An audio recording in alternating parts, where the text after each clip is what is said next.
అందరికీ నమస్కారం. కున్సెట్ శ్రీనివాస్ ఛానల్ స్వాగతం. ఫస్ట్ టైం చూసినప్పుడు సబ్స్క్రైబ్ చేసి బెల్ సింబల్ ప్రెస్ చేయండి. మన ఛానల్లో 1500కు పైగా వీడియోలు ఉంటాయి. మీరు పూర్తిగా చూస్తే మీకు ప్రాబ్లం రాకుండానే మీరు తప్పించుకునేటువంటి అవకాశం కోసమే నేను ఈ ఛానల్ అనేవిలో మన వీడియోలు అప్లోడ్ చేస్తున్నాను. చాలా ఉపయోగం మీకు. నాకు ఉపయోగం లేదు అనడానికి ఎవరో లేదు. లీగల్ కానీ మెడికల్ కానీ ఖచ్చితంగా ఉపయోగమే. ఈరోజు ముఖ్యాంశం ఏంటంటే విడాకుల కేసులో భార్య తాలూకా ప్రియుడు తాలూకా పేరు వివరాలు కూడా చేర్చమని హైకోర్టు ఆదేశాలు జారీ చేసింది.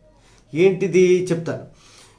ఈ మధ్యకాలంలో చాలా ఎక్కువ విడాకుల కేసులు అనేవి నమోదవుతున్నాయి. మేము ప్రాక్టీస్కి వచ్చిన కొత్తలో విడాకులు అంటే చాలా తక్కువ కేసులు ఉండేవి. వచ్చిన వాళ్ళు కూడా చాలా దూరంగా ఉండేవారు. చాలా పెద్ద పెద్ద రీజన్లు ఉండేవి వాళ్ళకి. అవి లేవు. ఇప్పుడు చిన్న చిన్న కారణాలు, ఇవి సిల్లీ రీజన్స్తోనే విడాకుల దాకా వచ్చేస్తున్నారు అని. అది అందులో ఇంకోటి ఏంటంటే మూడో వ్యక్తి తాలూకా ప్రమేయం వల్ల కూడా భార్యాభర్తలు అనేటువంటి విడిపోవడం జరుగుతుంది. ఇందులో ఈ సందర్భంగానే ఒక ఆయన ఏం చేశాడంటే, నా భార్యకి వేరొక వ్యక్తితో అక్రమ సంబంధం ఉంది, పలానా వ్యక్తితో, పలానా వివరాలు గల వ్యక్తితో, ఆ వ్యక్తిని కూడా ప్రతివాదిగా చేరుస్తూ ఆయన ఏం చేశాడంటే ఫ్యామిలీ కోర్టులో విడాకుల పిటిషన్ దాఖలు చేశాడు.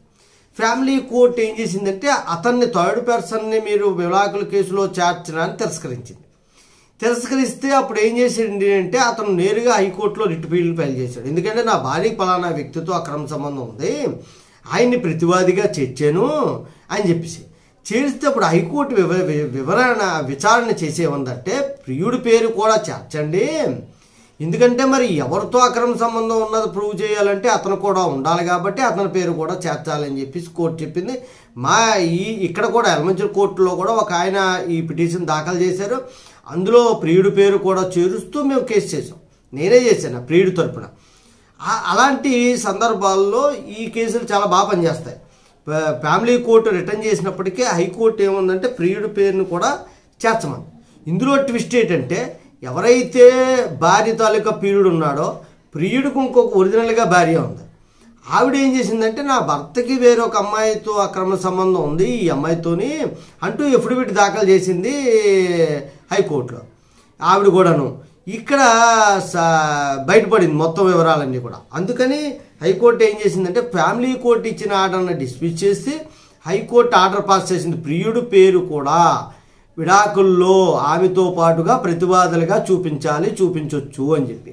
ఎప్పుడైతే థర్డ్ పార్టీ ఉన్నాడో భార్య కానీ భర్త కానీ వేరొకరితో అక్రమ సంబంధం పెట్టుకొని తిరుగుతున్నట్లయితే వాళ్ళ పేర్లు కూడా చేర్చి మనం ఇందులో ప్రతివాదులుగా చూపించవచ్చు. అయితే ఆధారాలు ఉండాలి.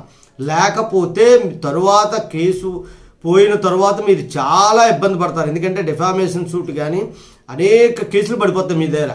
అవి కూడా ఆధారాలు లేకపోతే చాలా ఇబ్బంది పడిపోతారు. దానికి సంబంధించిన వీడియో కూడా మీకు ముందు మన ఛానల్లో పెట్టాను, చూడండి. చూసిన తర్వాతే ఏ చర్య తీసుకోవాలన్నా సరే.